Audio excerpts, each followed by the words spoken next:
Že kakšnih 20 let intenzivno spremljam prireditev Dnevi narodnih noš v Kamniku, ki se tudi približuje prihodnji konec tedna. No, zadnja leta pa hkrati z razvojem digitalne fotografije postaja fotografiranje noš tudi eno izmed tistih mojih osebnih zanimanj, ki so povezana s našo slovensko kulturno dediščino. Tako so te fotografije nastale v letih od 2004 do 2008, ne samo v znameniti kamniški povorki narodnih noš, ampak tako tudi na ulicah, na trgih Kamnika, skratka vse povsod, kjer sem srečeval narodne noše.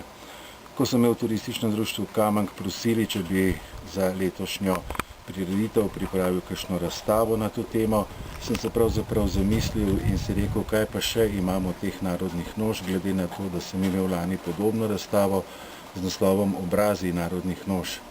No in so iz te kupice fotografij potem kar ven letele ženske, lepo opravljene, počesane, zlikane, skratka ženske take, kakršne si želijo biti, torej lepe v narodni noši.